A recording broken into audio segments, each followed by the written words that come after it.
ពេលដែលយើងប្រឹងមិនសូវមានទេអ្នកខ្វល់ហើយពេលដែលយើងបានផលអត់ខ្វះទេអ្នកដឹងជីវិតពេលខ្លះវារៀងអយុត្តិធម៌បន្តិចមែន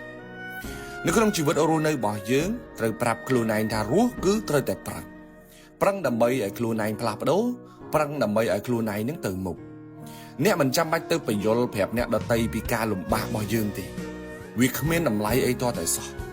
គេអត់ខ្វល់ពីការលំបាករបស់យើងទេគេខ្វល់តែម្យ៉ាងប៉ុណ្ណោះគឺលទ្ធផលរបស់យើងបានលទ្ធផលអីខ្លះអ្នកត្រូវចាំថាបើយើងគ្មានលទ្ធផលគ្មានអ្នកណាមកខ្វាយខ្វល់ជាមួយជីវិតរបស់យើងទេ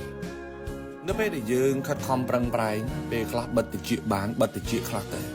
អ្នកខ្លះមិនឃើញពីការលំបាករបស់យើងទេគេឃើញតែពីកំហុសរបស់យើងប៉ុណ្ណោះរិះគន់ជន់ផលិតសំដីនិយាយមកធ្វើម៉េចឲ្យតែយើងឈឺចាប់ទៅមុខមិនរួចហើយបើយើងនៅតែបើកតិចស្ដាប់គ្រប់រឿងច្រើនពេកខ្ញុំជឿថាបងប្អូនទៅមុខអត់រួចទេរឿងណាគួរស្ដាប់ចាំស្ដាប់រឿងណាដែលគិតថាសម្រាមណាកុំស្ពាយតាមខ្លួនច្រើនពេកធ្ងន់ណាស់នៅពេលដែលយើងកំពុងតែខិតខំប្រឹងប្រែងត្រូវមានអំណត់ម៉ោងធ្វើគឺធ្វើម៉ោងរកគឺរកម៉ោងសម្រាកគឺសម្រាករក្សាវិន័យទៅមុខជានិច្ចគេធូធាគេមានជាងយើងគេប្រឹង10យើងខ្សត់ជាងគេយើងប្រឹង100កុំប្រៀបធៀបខ្លួនឯងជាមួយនឹងជីវិតរបស់គេផ្សេងយើងផ្សេង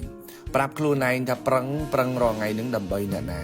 ហើយបើសិនជាយើងមិនប្រឹងតែមានរឿងអីកើតឡើងយករឿងទាំងអស់នឹងមកពិចារណាម្ដងហើយម្ដងទៀតឲ្យសួរខ្លួនឯងជាប្រចាំត្រូវប្រាប់ខ្លួនឯងថាដរាបណាយើងនៅតែខិតខំប្រឹងប្រែងផ្កាយសំណាងរបស់យើងកាន់តែមានពន្លឺ